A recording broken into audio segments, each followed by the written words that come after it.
Hai untuk teman-teman YouTube sekalian. Pertama-tama kami atas saya Pendeta Ronald Lambe mengucapkan terima kasih telah menyaksikan channel YouTube saya ini. Semoga kita semua senantiasa diberkati oleh Tuhan kita Yesus Kristus. Jangan lupa untuk like, subscribe, share di channel YouTube kami ini. Tuhan Yesus memberkati kita semua. Shalom Aleichem Misen Hamashiach. Amin. Segala sakit penyakit Tuhan pasti pulihkan, Tuhan pasti sembuhkan di dalam nama Yesus. Yakin dan percaya kuasa Tuhan lebih besar dari segalanya. Tiada Tuhan selain Tuhan yang punya kekuatan kuasa dan ajaib. God is my power. Thank you God. Thank you Lord. Terima kasih Tuhan. Terima kasih Tuhan.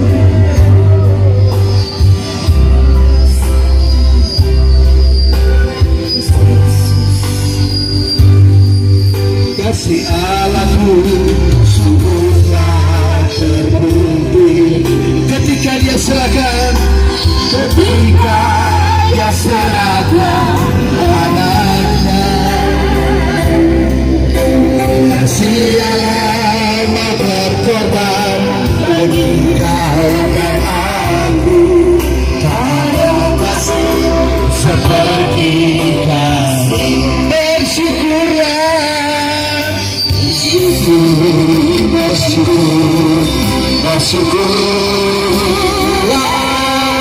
Bersyukur karena kasih setiamu.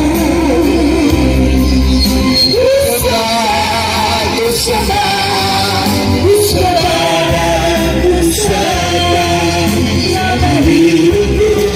ku sembah. Lagi-lagi kasih Allahku sungguhlah terbukti. Sungguhlah terbukti ketika dia serahkan anaknya. Kasih Allah mau berkorban, kasih Allah mau berkorban bagi kau dan aku. Tiada kasih seperti kasih. Semua katakan bersyukurlah, haleluya.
Tuhan. Ampuni setiap salah dan dosa kami. Haleluya Tuhan. Terima kasih Tuhan. Amin. Betapa besar kasih Allah. Puji Tuhan. Shalom. Shalom. Puji Tuhan. Pertama-tama kita mengucap syukur kepada Tuhan kita Yesus Kristus oleh karena kasih setianya kepada kita sehingga sampai saat ini kita masih diberikan kekuatan, kesehatan, napas kehidupan. Bukan karena kuat gagah hebatnya kita, tetapi kita percaya semua karena anugerah Tuhan di dalam kehidupan kita. Kalau kita melihat saat ini kami Kopassus Mission, Komando Pasukan Kristus, boleh ada hadir di tengah-tengah Bapak Ibu saudara-saudara sekalian di tempat ini dalam suatu KKR jalanan misi sorga. Apalagi pada malam hari ini adalah malam yang sangat luar biasa bagi kita sebagai orang-orang yang percaya, di mana kita saat ini akan menanti-nantikan bagaimana kemenangan Kristus Yesus di kayu salib mengalahkan maut, yaitu pada besok hari kita akan merayakan semua orang yang percaya, yaitu Paskah, kemenangan, kebangkitan ya bagi semua orang-orang yang percaya. Nah puji Tuhan, kalau kemarin kita boleh merayakan yang namanya adalah Jumat Agung, di mana Tuhan Yesus telah mati di atas kayu salib, darahnya tercurah bagi kita semua, bagi semua umat manusia, termasuk saya dan saudara. Bagaimana penderitaan Yesus Kristus dimulai dari pada Taman Getsemani, dia sudah mulai menderita batinia.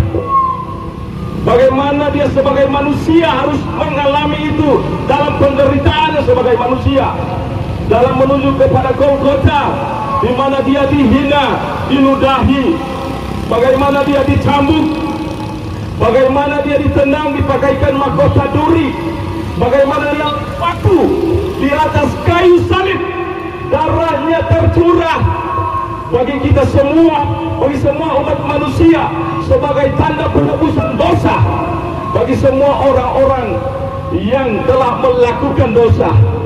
Dan kita bersyukur oleh karena kasih Bapa lewat Kristus Yesus bagi kita semua, kita boleh mendapatkan keselamatan itu.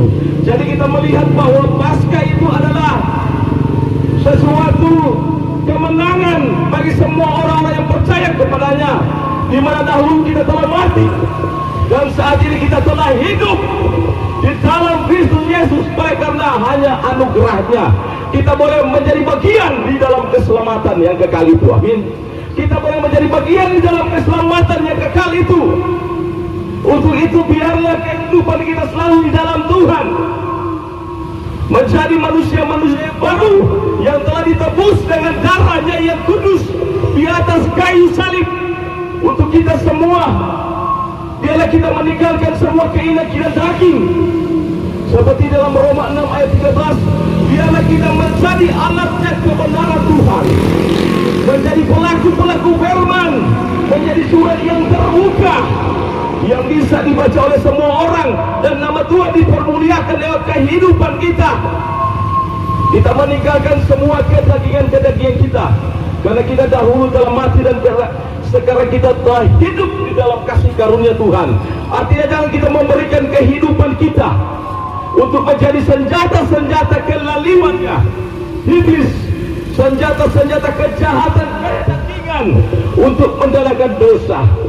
Untuk itu saat ini biarlah kita yang berada di tempat ini, ketika kita masih terikat dengan segala spirit-spirit roh-roh kemabukan, roh pesta pora, biarlah kita buang semuanya, kita tinggalkan di dalam kehidupan kita, karena pada ujung-ujungnya tidak akan mendapat tempat di dalam kerajaan sorga. Kehidupan kita akan hancur, rumah tangga kita akan hancur, tidak ada masa depan yang baik di dalam Tuhan. Untuk itu biarlah kita selalu mau hidup di dalam Tuhan, selalu menekatkan kehidupan kita di dalam Tuhan. Tinggalkan yang namanya pesta pora, yang suka-suka dugem, suka-suka ke diskotik, memakai narkotika, minuman-minuman keras, karena itu akan menimbulkan kebinasaan di dalam kehidupan kita. Dan mungkin kalau kita saat ini ada di tempat ini, kalau masih terikat dengan segala spirit-spirit, roh-roh percabulan, persinahan seks bebas, perselingkuhan, ya, suka-suka merampas suami orang, suka-suka merampas istri orang, saya katakan bertobat, tinggalkan semuanya itu, karena tidak mendapat tempat di dalam kerajaan surga. Amin. Kita belajar untuk mencintai istri kita, mencintai suami kita, apa adanya dalam suka maupun duka, dalam ada atau tidak ada, dalam ada berkat ataupun tidak ada berkat, tetap saling mengasihi, saling menerima satu dengan yang lain. Dengan cara apa? Membangun terus hubungan yang intim dengan Tuhan, agar senantiasa kehidupan kita terus akan diberkati oleh Tuhan. Kehidupan rumah tangga terus kita akan diberkati oleh Tuhan, ketika kehidupan kita selalu di dalam Tuhan, selalu mendekatkan diri kepada Tuhan, cari Tuhan, lebih dekat dengan persekutuan, agar senantiasa kehidupan kita diberkati oleh Tuhan. Walaupun seringkali diizinkan Tuhan dalam penderitaan, tekanan-tekanan ekonomi di dalam kehidupan kita, tetapi ketika kita selalu mengandalkan Tuhan, selalu berlutut kepada Tuhan, mengangkat tangan, membangun hubungan yang intim dengan Tuhan, kita percaya ada jalan keluar, ada berkat-berkat yang Tuhan berikan di dalam kehidupan kita. Amin. Dan kalau pada malam hari ini di antara kita masih terikat dengan segala spirit-spirit, roh-roh orang kuat, ya, pegangan-pegangan, mantra, sihir, setan apapun yang mengikat dalam kehidupan kita, orang bilang pegangan-pegangan, penjaga-penjaga diri, ya, semuanya itu tidak berguna di dalam kehidupan kita. Kita buang semuanya itu, karena tidak mendapat tempat yang layak di dalam kerajaan sorga. Bahkan akan memakan kehidupan kita, memberi tumbal di dalam kehidupan kita, bahkan keluarga kita, bahkan ujung-ujungnya akan membinasakan kehidupan kita. Untuk itu biarlah ketika kita saat ini masih terikat dengan hal-hal seperti itu, kita buang semuanya, kita tinggalkan. Biarlah kita bangun hubungan yang intim dengan Tuhan, agar senantiasa, walaupun diizinkan di dalam kehidupan segala penderitaan di dalam kehidupan kita, masalah ekonomi apapun, tetap kita dalam perlindungan Tuhan, kita dalam pemeliharaan Tuhan yang sempurna. Amin. Kalau dalam Yohanes 3 ayat 16 berkata, karena begitu besar kasih Bapa akan dunia ini, sehingga Ia mengaruniakan anaknya yang tunggal, supaya setiap orang yang percaya kepadanya tidak binasa, melainkan beroleh kehidupan yang kekal. Artinya kita semua hanya oleh karena kasih Bapa. Bapa mengasihi dunia ini, artinya dunia berbicara kita sebagai umat manusia yang ada di dalamnya. Hanya karena kasih Bapa di dalam kehidupan kita, Ia mengaruniakan anaknya yang tunggal, yaitu Yesus Kristus, putranya yang tunggal satu-satunya, mati di atas kayu salib, darahnya tercurah bagi saya dan saudara sebagai penebusan dosa-dosa. Untuk itu Tuhan mau ketika kita percaya mendapatkan keselamatan yang kekal. Amin. Kalau dalam Roma 10 ayat 9 berkata, ketika kita mengaku dengan mulut bahwa Yesus adalah Tuhan dan percaya di dalam hati bahwa Bapa telah membangkitkan Dia dari antara orang mati, kamu akan diselamatkan. Tetapi kita percaya keselamatan itu harus dikerjakan dengan takut dan gentar. Amin. Kita harus mengerjakan keselamatan itu dengan sungguh-sungguh melakukan semua kehendak Tuhan di dalam kehidupan kita, menjadi pelaku-pelaku firman, menjadi surat yang terbuka yang bisa dibaca oleh semua orang, agar senantiasa kehidupan kita ini boleh menjadi berkat bagi semua orang, teristimewa untuk kemuliaan akan nama Tuhan. Kalau dalam Amos 5 ayat 6 kata, carilah Tuhan maka kamu akan hidup, carilah Tuhan maka kamu akan hidup, carilah Tuhan dan kebenarannya, maka semuanya akan ditambahkan kepada kita. Artinya walaupun kita diperhadapkan dengan tantangan ujian. Karena dalam Filipi 1 ayat 29 berkata, segala karunia bukan cuma sekedar karunia percaya yang diberikan kepada kita, tetapi kita harus turut menderita di dalamnya, menderita bersama Kristus Yesus. Artinya biarlah kehidupan kita selalu di dalam Tuhan, walaupun kehidupan kita tidak lepas daripada penderitaan, tetapi kita percaya ketika kita di dalam Tuhan ada pemeliharaan Tuhan yang sempurna. Biarlah pada malam hari ini Paskah, biarlah kita semakin menjadi pribadi-pribadi yang sungguh-sungguh berkenan di hadapan Tuhan. Kita percaya ada pemeliharaan Tuhan yang sempurna di dalam kehidupan kita sebagai anak-anak Tuhan. Biarlah Tuhan Yesus memberkati kita semua. Shalom.